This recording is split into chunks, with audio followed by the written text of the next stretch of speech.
पर तो हम तो कहते हैं हम मुसलमान है सबसे अफजल है। हमारे तो इधर मुल्क हम महंगाई बहुत ज़्यादा है। हमारी जो इंडिया को हमसे ज़्यादा पावरफुल मानते हैं। बिल वो पावरफुल ज़्यादा है हमारे से।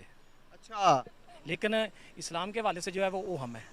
इस्लाम के हवाले से हाँ जी। किस तरह से हमसे ज़्यादा मुसलमान तो उधर हैं। नहीं, वो मुसलमान उधर हैं वो ठीक है, लेकिन जो हम मुसलमान हैं हम एक जज्बा है। अल्लाह अकबर जब हम कहते हैं ना, वो एक जज्बा है। लेकिन मशीयत के साथ जज्बे से क्या होता है? जज्बे क्या होता है, अब मैं आपको क्या बताऊँ। बताएं ना, मुझे बताएं, मैं समझता हूँ थोड़ा। आप थोड़ा सा अल्लाह अकबर से, इस्लाम से हट के बात करें, फिर मैं आपको बताता हूँ क्या करते हैं हम।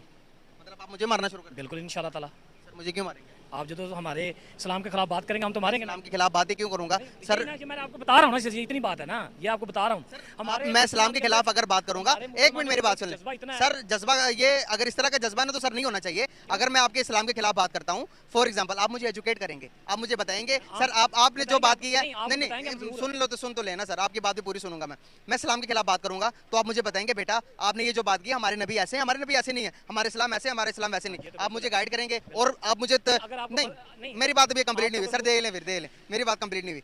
जब आप मुझे गाइड करेंगे बहुत अच्छी तरीके से, अब मैं समझूंगा उस चीज को। अगर आपके लहजे में ही वो एक दरवाजे पर दस्तक देनी, दरवाजा तोड़ के अंदर आने वाला होगा, मैं आपकी बात कभी फॉलो नहीं करूंगा। आप मेरे से झुककर तमीज से अदब से बात करेंगे, मैं आपकी बात 100% मानूंगा। इन ओरिजिन से ताल्लुक रखने वाले 3 अमेरिकन है जो कि प्रेसिडेंट ऑफ अमेरिका के इलेक्शन लड़ने वाले हैं। अगर वो इलेक्शन में जीत जाते हैं, प्रेसिडेंट बन जाते हैं अमेरिका के, तो इंडिया को कितना बेनिफिट होगा उससे? बहुत बेनिफिट होगा, जारी बात है, उनके मुल्क के हैं, बहुत बेनिफिट होगा, मुल्क को खा जाएंगे। एजुकेशन के लिहाज से कौन आगे, हम या इंडिया? इंडिया आगे।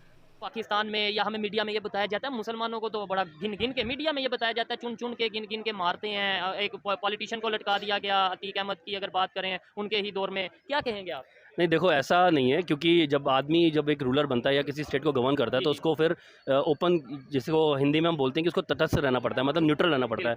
अब ठीक है, अतीक अहमद एक गैंगस्टर था, उसको मारा। गैंगस्टर था, ये तो आप इंडिया वाले जी गैंगस्टर था। लेकिन आप ये भी देखें कि विकास दुबे एक पंडित था, हिंदू पंडित, तो उसका भी एनकाउंटर हुआ था। मतलब हालांकि वो मीडिया में ऐसा हुआ कि वो गाड़ी गिर गई, मर गया, बट सब जानते हैं क्या हुआ। तो ऐसा नहीं है कि सिर्फ मुसलमान के साथ हुआ। अगर कोई गलत है, हाँ, अब वो बुलडोज़र जो चलाते हैं, जो योगी को बोलते हैं बुलडोज़र बाबा, तो इसमें अगर कोई हिंदू भी गलत काम करता हुआ मिलता है तो उसके घर पे भी चलता है। पूछना चाह रहा हूँ कि इंडिया में जो डेवलपमेंट हो रही है, इंडिया में जो काम हो रहे हैं और इंडिया जो तरक्की कर रहा है, आप बताइए उसमें मोदी जी का क्या किरदार है?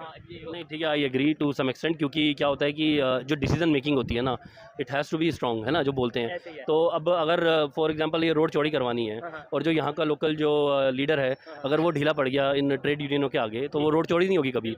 सम कहते हैं किसी को आगे बढ़ना पड़ेगा।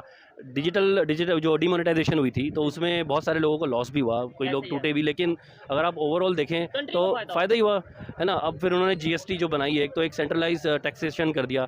अब सालों से कहते हैं ना, दशकों से इंडिया में वो स्टेट टैक्स और सेल टैक्स अलग अलग चलता था।